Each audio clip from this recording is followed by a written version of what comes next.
지금 주일날 이렇게 시간을 접어놓고 하나님 앞에 나와서 예배를 드리는 여러분 마음속에는 적어도 신앙생활 하나만은 내가 잘해봤으면 좋겠다고 하는 그런 열망이 다 있을 것입니다. 그래서 성경도 제대로 알아보고 싶고 하나님을 믿는 것이 뭔지, 신앙이 뭔지 제대로 한번 해보고 싶다. 그런 열망을 모두 다 담고 계실 것입니다. 심지어는 하나님을 만나보고 싶다. 하나님을 경험하고 싶다. 영적인 경험. 그래서 그 건강하지 못하고 그래서 삶을 더 이렇게 피폐하게 만드는 그런 경험이 아니라 진짜 삶의 의미를 주고 삶의 절정감을 주는 그런 건강하고도 신령한 그런 영적 경험을 내가 좀 해봤으면 좋겠다. 한마디로 신앙생활 내가 진짜 잘 해봤으면 좋겠다. 그런 열망들을 지금 다 가지고 계실 것입니다. 저와 같은 목회자들에게는 그런 성도들의 마음을 느낄 때마다 그게 부담으로 다가옵니다. 어떻게 우리 성도들이 정말 하나님을 잘 알아갈 수 있도록 도울 수 있을까? 이것이 저에게는 고민이고 기도 제목이고 그리고 자나깨나 그런 생각에 저는 이제 몰입해서 지냅니다. 그래서 여러분께서 인식하시는지는 모르겠습니다만은 우리 교회가 추구하는 그런 성도들의 신앙생활을 잘 해보려고 하는 그런 마음을 걸음을 주고 물을 주고 진짜 더 싹이 나고 자라고 꽃이 피고 이렇게 아주 활짝 핀 신앙 인생을 살 수 있도록 도와드리기 위해서 나름으로 많은 애를 쓰고 있습니다. 예배의 경우만 하더라도 주일 예배가 우리가 몇 번 있는데 그 예배가 다 똑같은 예배가 아닙니다. 일부 예배는 5시 반에 드리는데 목자 예배입니다. 리더들의 예배입니다. 그래서 우리 교회 리더들이 어떤 리더들이 되어야 되는가, 또 리더들이 어떻게 하나님의 말씀을 이해하고 있어야 되는가. 그래서 리더들을 기르는 훈련하는, 그리고 교회를 전체로 이렇게 볼 수 있는 그런 안목을 길러주는 그런 일에 주목하면서 일부 목자 예배를 드립니다. 리더들의 예배입니다. 물론 아주 피치 못하게 딴 데 이렇게 하셔야 되는 분들이 그 시간 예배를 드리고 가시는 경우도 있습니다. 2부 예배는 전통 예배입니다. 우리는 감리교회인데 감리교회는 개신교 신앙 전통 안에서 이렇게 마이너 아주 소규모의 그룹이 아니고 아주 이게 큰 주된 흐름 중에 하나입니다. 우리 개신교회가 많은 신앙적인 역사를 가지고 있고 전통을 가지고 있는데 감리교회도 그런 신앙 전통을 가지고 있습니다. 감리교회가 사실은 여러분 알고 보면 굉장히 매력이 있는 교회입니다. 여러분 지금 우리 교회 감리교회 오신 거 잘하셨습니다. 여러분 뭐 아멘 안 하셨어도요, 여러분의 선택이 정말 틀리지 않았습니다. 여러분이 감리교회는 얼마나 놀라운 신앙의 전통을 가지고 있느냐 하면, 감리교회의 시작인 그 요한 웨슬리 목사님은 원래 감리교회를 만들고 싶은 분이 아니었습니다. 이분은 영국 성공의 사제였어요. 이분의 열망은 하나입니다. 하나님 진짜 잘 믿어보고 싶다. 그래서 성경을 공부하고 기도 모임을 하고, 그리고 영국의 이제 성공의 사제로서 정말 복음을 전하고 크게 주력을 했습니다. 그래서 성경이 가르치면은 교도소에 가서 봉사도 하고 또 아픈 사람 고쳐주고 뭐 이런 일을 했는데, 그러다 보니까 이 요한 웨슬리 목사님이 이 영국 성공회로부터 배척을 당하는 겁니다. 설교할 강단이 점점점 사라지고 각 교회마다 여기는 설교하지 마라, 여기도 설교하지 마라. 요한 웨슬리 목사님의 설교를 들으면요, 그 영국 성공회가 다 설교를 못하도록 막는 거예요. 그래서 이 요한 웨슬리 목사님이 심지어 하루에 몇 번의 설교 못하도록 이렇게 거절을 당하기도 했습니다. 또 연속 매번 6차례나 거절당한 적도 있고. 그래서 요한 웨슬리 목사님이 그때 고민을 합니다. 하나님께서 요한 웨슬리 목사님에게 너 뭘 걱정하느냐, 교회에 강단이 막혔으면은 나가면 될 거 아니냐. 그래서 요한 웨슬리 목사님이 나가서 광산의 어부들에게 설교하고 길에서 설교하고, 그래서 야외 설교가 요한 웨슬리 목사님이 그걸 시작하신 겁니다. 근데 요한 웨슬리 목사님이 이렇게 말씀을 전할 때 여러분처럼 이렇게 다 앉아 있는 그런 회중만 있었던 게 아닙니다. 광부들이 앉는 게 아니고 다 이렇게 서서 듣는 거예요. 근데 요한 웨슬리 목사님의 설교집에, 그 설교 전집에 그 설교를 읽어보면 무척 깁니다. 길고 딱딱하기가 이루 말할 수가 없습니다. 그 요한 웨슬리 목사님의 설교를 2시간 막 이렇게 했습니다. 아마 제가 여기서 2시간 설교를 하면 여러분 표정이 좀 이렇게 심상치 않게 바뀌실 거예요. 근데 물론 안 바뀌실 수도 있겠죠. 네, 이 요한 웨슬리 목사님이 그렇게 딱딱하고 그렇게 긴 말씀을 전하시는데도 성령의 기름 부으심이 임하니까 어떤 경우에는 요한 웨슬리 목사님의 설교를 할 수가 없었어요. 왜냐하면 설교를 듣던 분들이 다 성령의 능력 안에 쓰러져 버렸어요. 2,000명, 3,000명 듣던 분들이 요즘 소위 말하는 입신에 들어가 버린 거예요. 그 설교를 할 수가 없었어요. 그래가지고 요한 웨슬리 목사님 옆에 사람한테 저 사람들 깨우라고, 내 설교 듣고 누르라고 그렇게 할 만큼 강력한 성령의 기름 부으심이 임했습니다. 근데 여러분, 요한 웨슬리 목사님의 그 신앙운동은 그런 영적인 운동에서만 끝난 게 아닙니다. 이 요한 웨슬리 목사님이 그렇게 엄청난 성령의 역사가 일어나고 막 1,000명, 2,000명, 3,000명 이런 감리교인들이, 그때는 사람들이 감리교인을 이렇게 할 줄은 몰랐어요. 이게 이제 이 부흥운동이 일어나는데 목사님이 고민이 되는 거예요. 이걸 어떻게 이거를 좀 이게 이 불이 꺼지지 않고 이걸 할 수 있을까.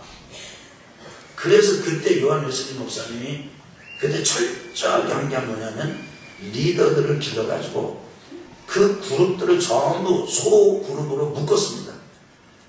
묶어가지고 거기에서 강력하게 자기 고백을 하게 만들어요. 그리고 거기서 자기를 다 털어놓게 만들고, 거기서 신앙 양육을 하게 하고, 거기서 기도하게 하고, 거기서 이렇게 믿음을 잘 보살피도록 양육을 받도록 합니다. 그래서 우리 개신교 역사를 보더라도 이렇게 회중을 소규모 소그룹으로 묶어가지고 신앙운동을 계속 끌고 간 거요, 요한 웨슬리 목사님이 역사상으로 처음이에요. 그전에 이렇게 소그룹으로 모이거나 이런 거 잘 몰랐어요. 그런데 이제 그렇게 하면서 요한 웨슬리 목사님이 이렇게 막 성도들의 영적인 영역에만 이렇게 관심을 가졌던 게 아니라 아픈 사람 고쳐주고, 그래서 요한 웨슬리 목사님이 의술을 공부를 하고 의학을 공부하고 의술에 관한 책을 냅니다. 그리고 이 요한 웨슬리 운동에 그 동참한 사람들, 그 감리교인들은 그 회사 현장으로 들어가도록 했어요.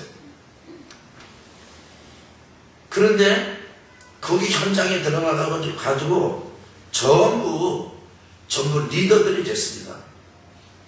그 당시 이 프랑스는 아주 유혈혁명에 의해서 시민들이 이 정치 제도를 바꾸는 그런 일을 했는데, 영국의 리더들이 굉장히 그 사실에 대해서 민감했습니다. 그런데 영국은 그런 피를 흘리는 그런 혁명 없이 이렇게 나라가 바뀌었습니다. 거기에 결정적으로 역할을 한 것이 이 요한 웨슬리 목사님의 이 감리교 운동입니다. 영국의 역사를 살펴보면은 영국 정부와 아주 이렇게 대결을 하면서 노조 운동을 이끌었던 그 노조 그룹의 리더들이 100년 정도, 100년 가까이 감리교인들이었습니다. 근데 그들은 결코 그런 사람들의 권익을, 그 다음에 영적 신령에 이렇게 신령 상황을 이렇게 돌봤지만은 결코 폭력을 쓰지 않았어요. 폭력을 용납하지 않았어요. 어떻게 하면 하나님을 잘 믿는 이 믿음을 실생활에, 정부에 적용을 해 나갈 것인가, 이런 고민과 이런 일에 이들이 매진을 했지, 그냥 막 누구를 죽이고 뭐 이런 하진 않았습니다. 그래서 우리 그리스도인들이 아니라 이 비신자들, 하나님을 믿지 않는 역사학자들이 객관적으로 내놓는 이런 분석이 뭐냐면, 영국이 프랑스처럼 유혈혁명을 통해서 체제가 바뀌지 않고 평화롭게 될 수 있었던 것은 감리교 운동 때문이다, 이렇게 결론을 내리고 있습니다. 그런 신앙의 전통을 우리가 지금 받고 있습니다. 그런 신앙의 전통을 따라서 이 동산에 우리 교회가 34년이 넘게 존재하고 있습니다. 그러면 개신교의 신앙 전통, 감리교의 신앙 전통, 또 우리 한국 감리교회 전통, 이것을 따라서 정말 하나님 앞에 예배를 드리고 하나님을 추구하고 하나님을 섬기는 그런 예배를 드리고자 애를 쓰는 게 2부 전통 예배입니다. 3부 지금의 예배는 여러분과 제가 좀 그래서 여러분들이 좀 나는 좀 이렇게 뭐 찬송 앞에 뭐 사람들이 막 이렇게 하는 거 좀 불편하다. 왜 저 여자들이 나오냐. 그렇게 하고 또 왜 자꾸 손을 뜯나 그러느냐. 교회 왔더니 벌을 세우고 이거 나 참 이게 불편하다. 그러시는 분들 계시면요, 두 가지를 하셔야 됩니다. 첫째는 여러분이 혹시 그게 교만해서 그런 건 아닌지 그걸 좀 살펴보셔야 돼요. 왜냐면 하나님 앞에서는 좀 겸손할 필요가 있거든요. 어리석어서는 안 됩니다. 그러나 겸손은 해야 겸손한 사람의 영혼에게 열리는 게 하나님의 나라입니다. 그냥 아멘 한번 세게 한번 해볼까요? 그렇습니다. 그 다음에 두 번째는 여러분이 이 11시 예배보다는 11시 20분 예배보다는 9시 20분 예배를 참석해 보세요. 그러니까 그런 분들은 조금 덜 불편하실 겁니다. 그래서 그런 분들에게 전통 예배를 마련하고, 그 다음에 이 11시 예배는 아주 이게 풍성하고 아주 생동감이 넘치고, 그래서 막 박수도 치고, 찬양하고, 기도도 막 소리를 내서 하고, 누가 점잖게 대표기도 대신해주고, 뭐 그런 거 아니고, 또 찬송도 또 대신해주잖아요, 찬양대가. 그런 게 아니고, 우리가 찬양하고, 아멘. 그 말씀 듣고 막 기도하고, 막 귀신 쫓고, 병 고치고, 이런 사역을 하는, 그래서 회복을 추구하는, 좀 어떤 틀에 매이지 않고, 찬양과 기도와 말씀과 치유를 추구하는 예배를 드리는 게 지금 11시 예배입니다. 나는 그것도 몰랐네. 그러신 분이 계시면, 나는 원래 이 교회를 이렇게 예배 드리는 줄 알았더니, 그게 아니네. 그러면 여러분 한 번 시험 삼아서라도 9시 20분 예배를 참석해 보십시오. 그러면 9시 20분 예배 정말 은혜가 넘칩니다. 그때도 제가 설교를 합니다. 진짜 아주 하나님의 은혜가 있어요. 여러분, 이건 뭐 제가 잘하고 이게 아니고요. 저는요, 여러분이 지금 아시는지 모르겠지만요, 우리 교회 예배에는요, 하나님의 임재가 있습니다. 하나님의 기름 부으심이 있어요. 여러분, 그래서 여기에 정말 회복이 일어나요. 저는 제가 경험을 참 많이 합니다. 그래서 이런 11시 예배는 회복의 예배고, 그 다음에 오후 청년의 예배는 청년들의 매력은 뭡니까? 실수를 안 하는 게 아니라 실수를 함에도 불구하고 도전하는 게 매력이잖아요. 청년들은 어떤 틀에다가 꾹꾹 누르는 게 아니고, 청년들은 그 속에 진리를 넣고 복음을 증거하고 하나님의 말씀을 품고는 정말 자유스럽게 찬양하고 자유스럽게 이제 예배를 드릴 수 있는 그 중고 청년들의 예배, 그 다음에 아동들, 이 모든 예배를 통해서 진짜 내가 신앙생활 한번 해보고 싶다, 이렇게 오신 여러분들을 제가 도와드리려고 애를 쓰고 있습니다. 그래서 우리 교회는 전통을 중시하면서도, 그러면서도 새로운 일에 대한 도전과 실험에 대해서 두려워하지 않습니다. 갑니다. 합니다. 그리고 하나님의 은혜 가운데 지금까지 이렇게 하나님을 섬기고 있습니다. 그 가운데 여러분이 계신 거예요. 이제 저는 여러분과 함께 한 가지 일을 더 하려고 합니다. 그것은 우리 교회 성도님들이 진짜 묵상하는 성도들이 됐으면 좋겠다. 뭐 했으면 좋겠다고요? 묵상하는 성도님들이 됐으면 좋겠다.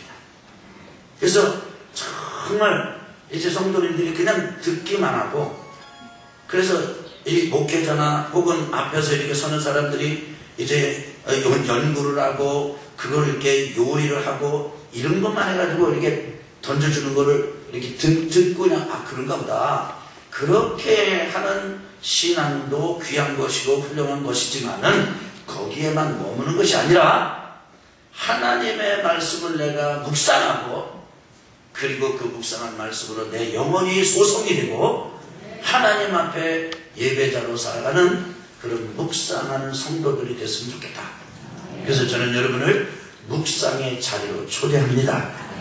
그래서 오늘 말씀의 제목이 뭐냐면 묵상 첫 번째 성경입니다. 근데 여러분, 묵상은 우리만 하는 게 아닙니다. 불교 신자들도 묵상하고 힌두교 신자들도 묵상하고, 그 다음에 또 다른 이런 다른 사람들도 꼭 종교의 영역에 있지 않는 사람이라 하더라도 묵상을 많이 합니다. 그래서 그들은 주로 말하기를 묵상이라는 말을 쓰지 아니하고 명상이라는 말을 씁니다. 그러면 그들이 하는 명상과 우리가 지금 하고 여러분을 초대하는 이 묵상의 결정적인 차이가 무엇입니까? 그것은 우리가 하나님을 믿는 하나님의 자녀들은 성경을 붙들고 묵상한다는 거예요. 그런데 그냥 성경이 아니고 이 성경은 하나님의 말씀입니다. 누구의 말씀이라고요? 한번 따라합시다. 성경은 하나님의 말씀이다. 그러니까 성경을 읽고 성경을 묵상하면서도 하나님의 말씀이라고 있는 것하고 어느 종교, 그래서 그 기독교 특정 종교의 경전이다. 그 특정 종교에 속한 사람들이 소중하게 여기는 거룩한 책이다, 어떤 규칙이다, 이렇게 읽으면 거기에는 생명이 없습니다. 그런데 온 우주 만물을, 천지를 만드시고, 우리 할렐루야, 아멘. 사람을 만드시고, 아멘.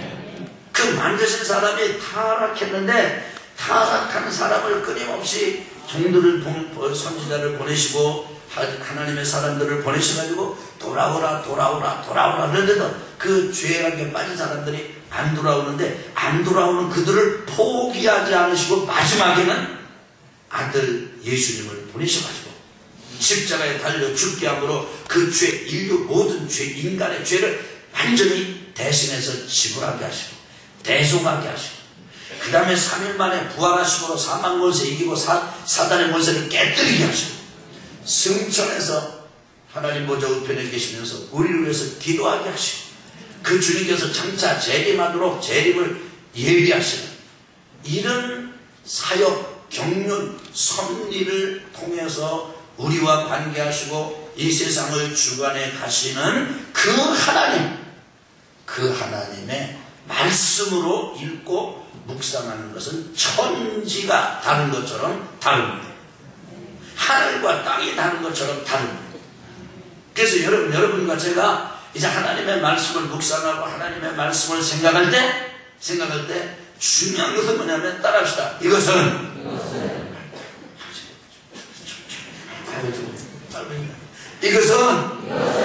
하나님의 말씀이다. 그런데 더 저 알아야 될 건 뭐냐면 말씀인데 다른 사람을 향해서 주시는 말씀이 아니고 나를 향해서 주시는 말씀이다. 아멘. 자, 한번 정리해 보겠습니다. 성경은 하나님께서 나에게 하신 말씀입니다. 그래서 오늘 이 성경을 읽은 디모데후서 3장 16절 17절 모든 성경은 하나님의 감동으로 된 것으로 교훈과 증명과 반감과 의로 교육하기에 유익하니 이는 하나님의 사람으로 온전하게 하며 모든 선한 일을 행하는 일을 갖추게 하게 함이라. 그래, 이거 성경이야, 말씀이야, 이거 기독교에서 가르치는 거야, 목사가 가르치는 거야, 이런 게 아니고 아버지께서 이 말씀을 나에게 주셨다. 그러고 생각하는 거예요. 그러고 받아들이는 거예요. 차이가 있죠. 차이가 엄청나죠. 엄청납니다. 이 묵상의 자리에 저는 여러분을 간구합니다. 어떤 분은 이렇게 교회가 예배 드리면서 이렇게 예배를 드리고 나가지고 은혜를 받았다고 갑니다. 어느 자매님의 경우 저 얘기 많이 들었어요. 집에 가가지고 신앙생활 안 하는 신랑한테 여보 오늘 예배 갔더니 진짜 은혜 많이 받았다. 오늘 꼭 쓸 말씀만 하시다. 당신이 꼭 들어야 되는데 오늘 봐야 된다. 그러면서 그 신랑한테 교회에서 들은 설교 말씀을 다 이야기합니다. 아니, 설교 들으러 오는 것도 싫어가지고 안 오는 그 양반한테 설교 택배 서비스까지 해요. 설교 배달 서비스. 근데 그것보다 더 중요한 건 뭐냐면 그 말씀이 자기 남편 안 나오는 남편이 아니라 나온 자기를 향해서 주신 말씀이네. 아니, 저도 좀 쉬었다 가려고 그래요. 좀 쉬었다 해야 되겠어요.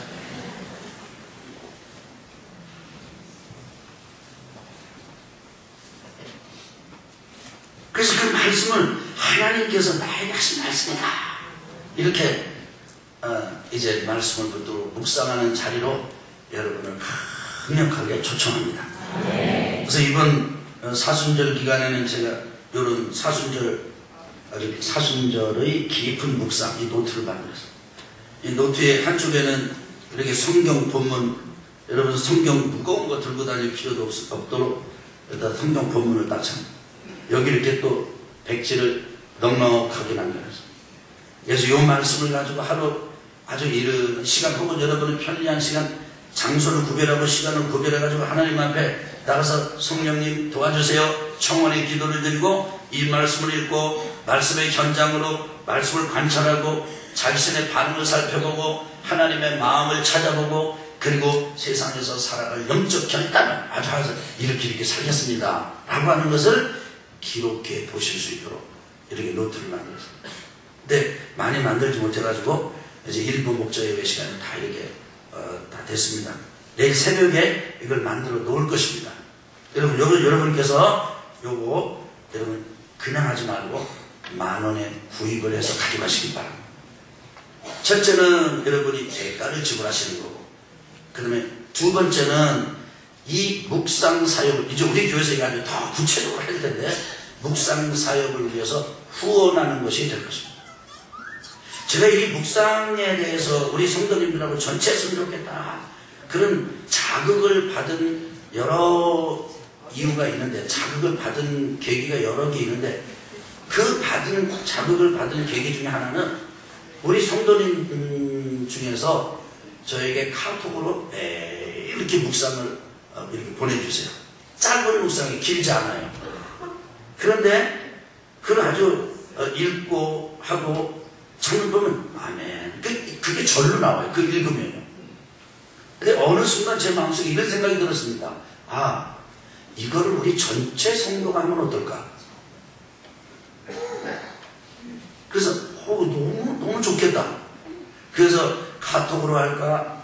밴드로 묶어서 할까? 지금 이제 무슨 얘기인지 모르시는 분들은 스마트폰 안 쓰시는 분들이에요, 지금. 근데 스마트폰 쓰시면서도 이걸 잘 모르시는 분들은 전화만 쓰시는 분들이에요.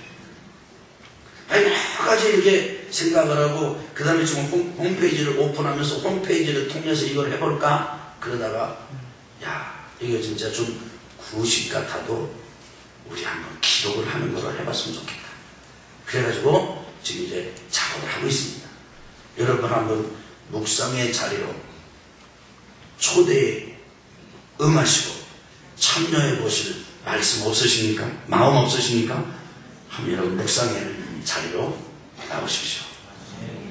아멘.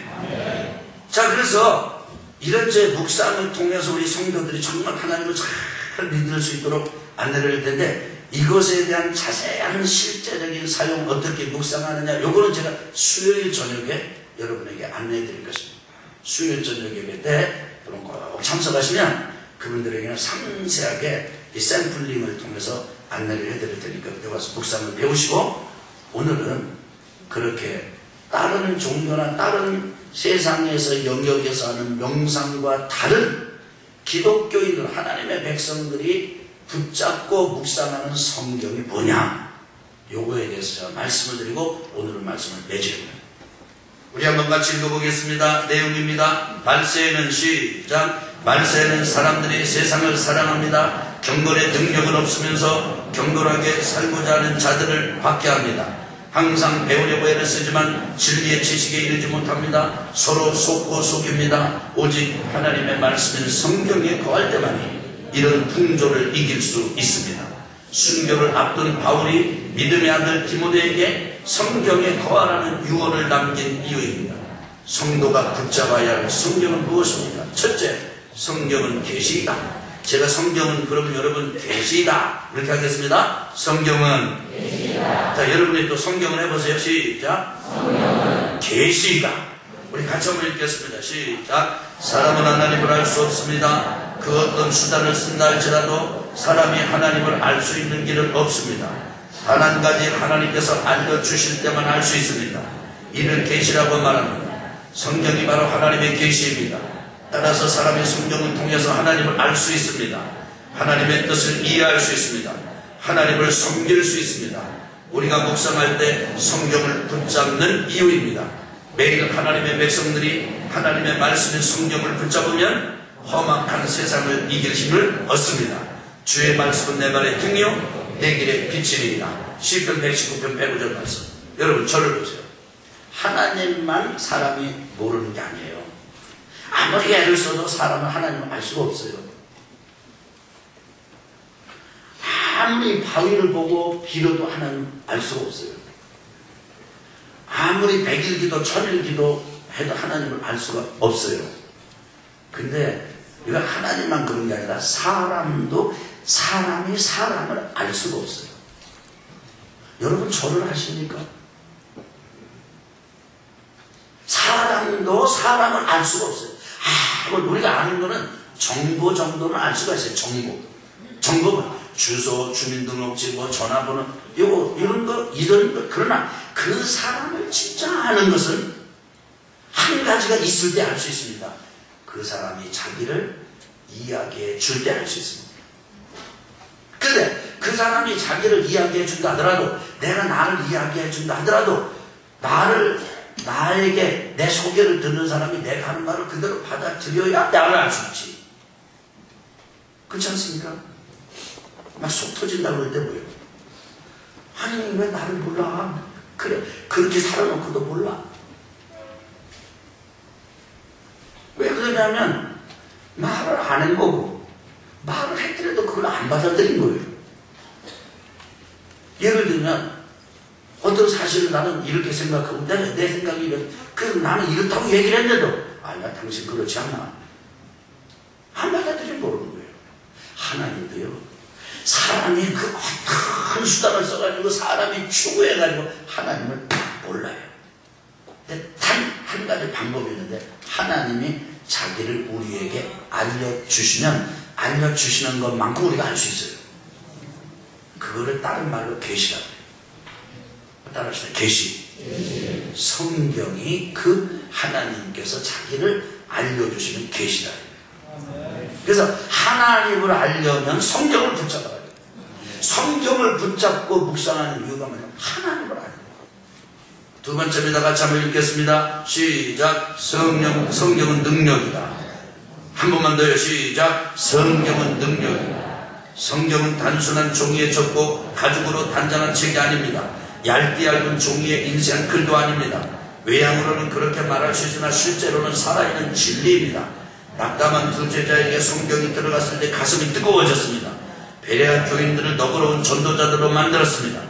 해적이 신사의 나라를 만들고 이민자들이 추방대국을 만들 수 있었던 원동력이 바로 성경입니다. 이를 교회와 세상 역사가 증명합니다.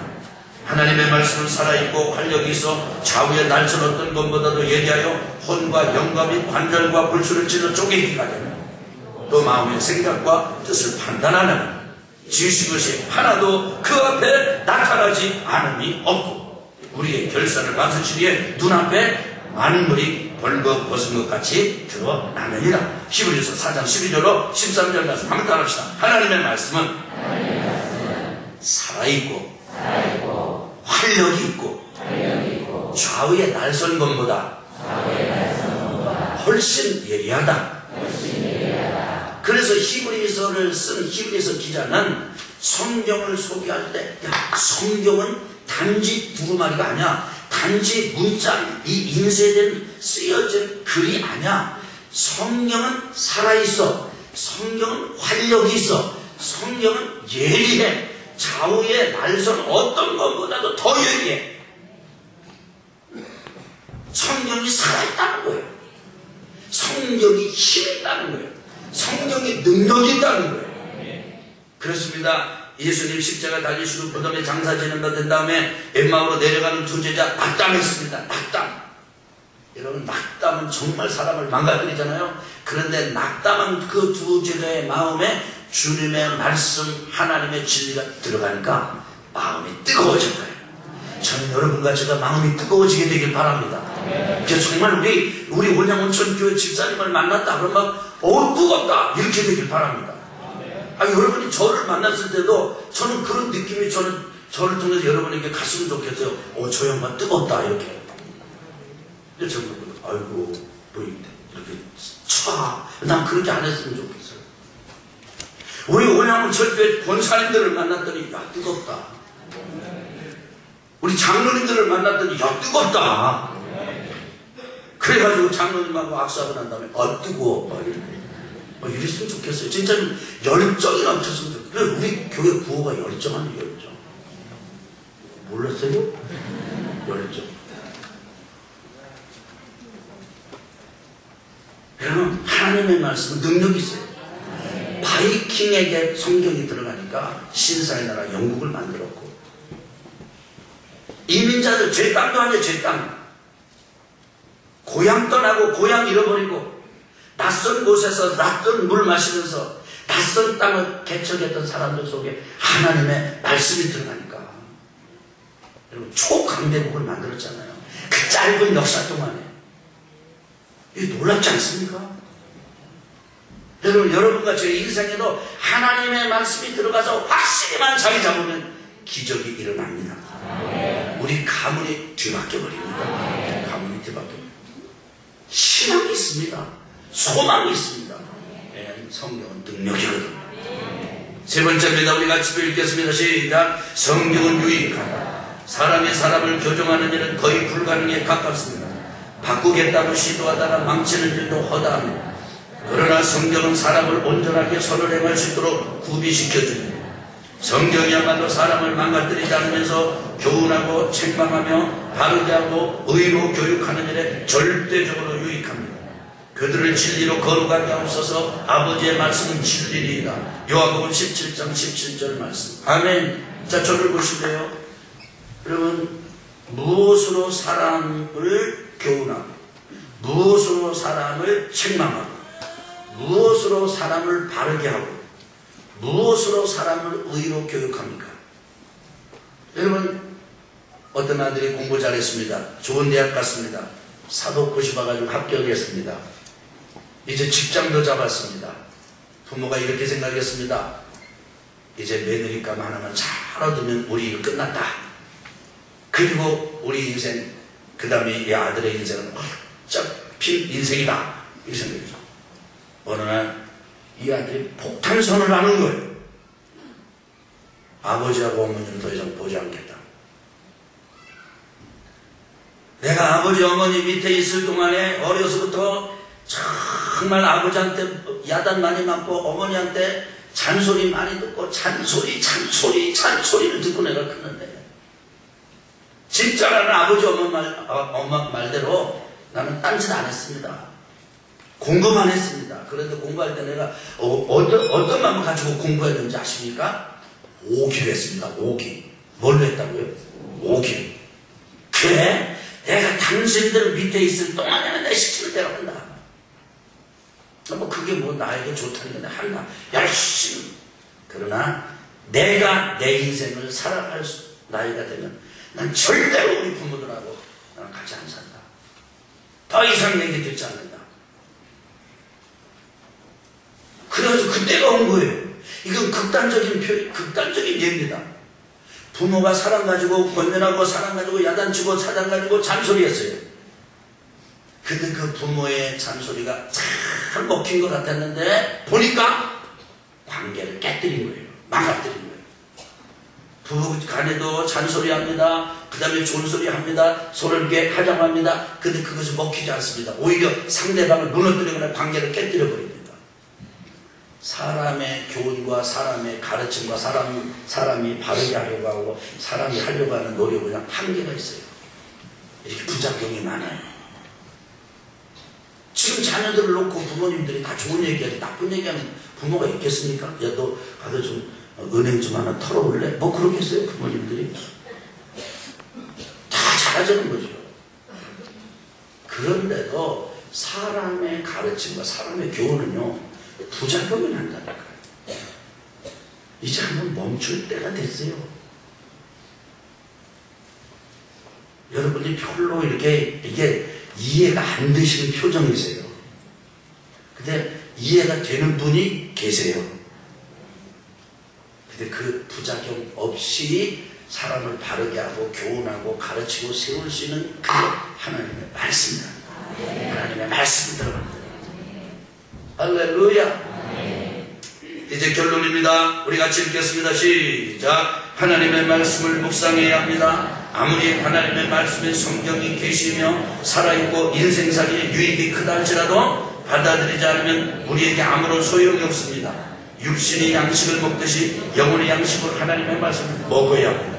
문제는 어떻게 효과적으로 섭취하느냐입니다. 바로 이 영혼의 식탁이 묵상입니다. 매일 시간과 장소를 구별하십시오. 특히 사순절 영성일년 기간에는 교회에서 마련한 묵상 노트를 지참하십시오. 노트에 담긴 지침을 따라 매일 일정한 분량의 하나님의 말씀을 묵상하면서 하나님 앞에 머무는 시간을 가지십시오. 하나님의 말씀의 생명으로 영혼에 흘러 들어오는 것을 경험하게 되실 것입니다. 영혼이 시냇가에 심은 나무처럼 푸르러지는 것을 체험하게 될 것입니다. 여러분을 영혼의 식탁 묵상으로 초대합니다. 아멘. 그래서 요 구체적인 지침, 구체적으로 어떻게 하는 거냐, 요거는요 제가 수요일 저녁에 예배 때 잘 안내해 드리겠습니다. 그 가르침대로 따라오시면 여러분 아주 흥미로운 그런 여러분의 영혼의 성장이 일어나는 것을 경험하게 되실 것입니다. 이제 한번 우리 나같이 하나님의 말씀을 묵상하는 성도가 되도록 합시다. 오늘 새벽에 제 마음속에 이 묵상에 대해서 참 하는데 너무 마음이 뜨거워져요. 그러면서 내 마음속에 어떤 소원이 생기냐면요, 야, 우리 교회 1000명이 묵상 노트를 쓸 때까지 한번 해보자. 이제 막 열망이 막 제 속에서 막 끌어올랐어요. 한 달 1000명이 묵상할 때까지 우리 한번 해봅시다. 그러면요, 야, 이렇구나. 여러분, 저는 은사를 사모합니다. 성령의 은사를 사모하고 성령의 기름 부으심, 성령의 충만함을 진짜 저 사모합니다. 그래서 제가 묵상을 하면서 깨달은 게 있습니다. 와, 은사의 전부가 묵상 안에 다 들어있어요. 다 들어있어요. 정말 신령한 세계가 여기에 다 들어있어요. 저는 여러분과 제가 묵상을 통해서 하나님의 깊은 생수를 경험하는 그런 온 성도들이 되었으면 참 좋겠습니다.